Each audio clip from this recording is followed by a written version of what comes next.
When I first started exploring the forgotten churches of upstate New York, I never expected faith itself to leave such an eerie mark behind.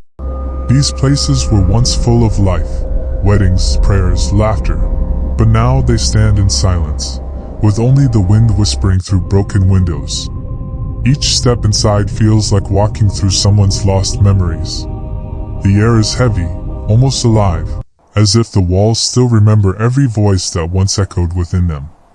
Tonight, we step into these sacred ruins together, to see what happens when faith fades, but something else refuses to leave. If you enjoy exploring real haunted and abandoned places like these, make sure to subscribe to my channel so you never miss the next chilling story. Ghost 1. St. Joseph's Church, Albany, New York. It was a cold October evening when I first walked through the heavy iron gates of St. Joseph's Church in Albany, New York. The air was thick with the smell of damp wood and decaying stone. Every step I took echoed through the empty halls, as if the church itself was whispering back to me. The sun had almost set, and the last golden light slipped through the broken stained glass windows, scattering faded colors across the cracked marble floor. For a moment I stood still, listening. There was silence, but it wasn't peaceful. It was the kind of silence that feels alive, watching you. I had read stories about this place, how the church had been abandoned since the 1990s after the congregation slowly disappeared. Some said it was haunted by the voices of the old choir that once filled the walls with hymns. I never believed such things before, but that night, something felt different. I walked toward the altar, and the sound of my boots against the dust-covered floor sent shivers down my spine. The air grew colder, and I could see my breath. I raised my flashlight, and its weak beam cut through the darkness, landing on a rotting wooden pew. Someone had left a Bible there, its pages curled and yellow, open to a random verse about redemption. I don't know why, but I suddenly felt a strange sadness, as if the walls were remembering something I couldn't see. Then I heard it, a faint sound, like distant singing. It came from above, near the old choir loft. At first I thought it was the wind, but the notes were too clear, too deliberate. The song was slow, almost mournful, and carried through the hall with an echo that didn't belong to this time. My hands trembled as I climbed the narrow staircase, every step creaking under my weight. When I reached the top, the music stopped. There was no one there. Just rows of broken chairs and piles of bird feathers scattered across the floor. I turned to leave, but before I could take a step, something flickered in the corner of my eye, a shadow, shaped like a figure, standing near the edge of the balcony. It looked almost human, but there were no clear features. My heart pounded as I froze in place. For a few seconds it didn't move, and neither did I. Then, as suddenly as it appeared, it was gone. The silence returned, but it wasn't the same anymore. It carried a heavy weight, like the church had swallowed the sound. When I finally stepped outside, I realized how long I had been inside. The sky was dark, and the wind had picked up, making the tall grass around the church sway like waves. I turned back one last time and saw a faint light flicker from one of the broken windows, just for a second, then it vanished. Maybe it was the moon. Maybe it wasn't. But I knew one thing for sure: faith may have faded here long ago, but something else stayed behind, something that refuses to be forgotten. 2. St. Matthew's Church, Buffalo, New York. It was late evening when I finally stood outside St. Matthew's Church in Buffalo, New York. The last bit of sunlight was sinking behind the cracked bell tower, and the wind carried the faint smell of rain mixed with something older, dust, rust, and time itself. I'd been told the church was abandoned in the 1980s, left to rot after years of neglect. But even from the outside, it didn't look dead. The tall stained glass windows were shattered, yet the broken pieces still caught what little light remained, glimmering like eyes watching me. I pushed the heavy wooden door open, and it gave a long, painful creak that echoed through the vast empty hall. Inside, the air felt colder, heavier, as if the place had been holding its breath for decades. The wooden pews were covered in layers of dust, and scattered hymn books lay open on the floor, their pages wrinkled and faded. My flashlight beam moved across the walls, revealing old religious murals, faces of saints peeling away, eyes that seemed to follow me no matter where I stood. I took a slow step forward. My foot hit something metal, and the sound bounced off the walls like a bell. Then, just for a second, I thought I heard something else, a faint ringing. It wasn't coming from my movement. It sounded like a bell, small but clear, coming from somewhere above. I froze, listening. The air felt charged, like before a thunderstorm. The bell rang again, then stopped. I looked up at the balcony where the choir used to sing, and I swear I saw a shadow move across it. My pulse started racing. I tried to convince myself it was just my imagination. But curiosity got the better of me, so I walked toward the narrow staircase that led to the upper floor. Each step creaked under my weight, and halfway up, a cold gust of air brushed against my face, so cold it made me shiver. When I reached the top, the flashlight flickered. The choir benches were empty, but the air felt thick, almost alive. Then came the whisper. Soft. Distant. Like someone saying a prayer in the dark. I turned slowly, but there was no one there. Just the sound of the wind moaning through broken glass. I stood frozen, not sure if I should move or listen. Then suddenly, the sound of bells filled the church again, louder this time, echoing from every corner. My flashlight died completely, plunging me into total darkness. I could feel my heartbeat in my throat. Then, through the dark, came the faint outline of a figure standing near the altar below. I don't remember how long I stood there, watching it. I just know that when I finally ran outside, the church door slammed shut behind me on its own. I turned back once, and through the darkness, I saw the faintest flicker of candlelight inside. People say St. Matthew's Church is just an old, forgotten building. But after that night, I'm not so sure. Some places don't stay empty. Some memories don't fade. And in that church, faith might have died, but something else still answers when the bells ring. 3. Church of the Assumption, Rochester, New York. I still remember the first time I walked into the Church of the Assumption in Rochester, New York. It was a cold, gray morning, and fog hung low over the streets. The church stood at the end of an empty block, its tall spire cracked, its doors chained but half open, like it was waiting for someone brave enough to step inside. I had seen photos before, but standing there in person felt different. It wasn't just a building, it was a ghost frozen in time. As I pushed the door open, a deep creak echoed through the vast hall. Dust filled the air, floating like smoke in the thin light that slipped through the shattered stained glass windows. My footsteps echoed on the stone floor, and every sound felt too loud, as if I was disturbing something sacred that had been sleeping for years. The wooden pews were broken and scattered, and the air carried that heavy mix of mildew and candle wax, like the scent of old prayers that never left. I walked slowly toward the altar.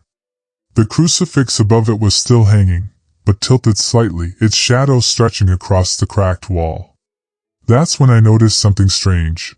There were melted candles placed neatly on the steps of the altar, still standing upright, as if someone had been there recently. But there were no footprints in the thick layer of dust. I crouched down, trying to make sense of it, and just then, a cold breeze brushed past me. It wasn't from any window. It felt like someone had walked right by. My flashlight flickered. I looked up, and for a moment, I saw something move near the old choir section. It was just a shadow, but it shifted, slowly, like it was watching me. My throat went dry. I told myself it was my imagination, but deep down, I knew this place wasn't empty. The church may have been abandoned, but it still had a pulse, faint, but real. Then it happened. A low humming sound drifted through the air. It was distant at first, like someone singing a hymn far away. The sound echoed through the broken arches and grew louder, surrounding me. My heart started pounding. I pointed my flashlight toward the sound, and the beam landed on the old organ, its keys dusty, untouched for decades. But the notes were real. The melody was soft and slow, the kind of music played during prayer.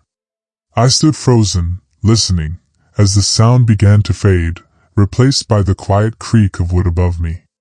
I don't know what made me look up, but when I did, I saw it, a faint glow near the ceiling, like light reflecting off water. And then, for just a second, I saw a figure standing behind the organ. A woman, dressed in white, her head slightly bowed. I blinked, and she was gone. I rushed outside, gasping for air, my hands shaking. When I looked back, the church looked the same, silent, lifeless, forgotten. But that night, as I played back my recording, I heard something faint in the background, soft, broken words whispered over the sound of the wind. "Don't forget us." That's when I realized, some faith doesn't fade completely.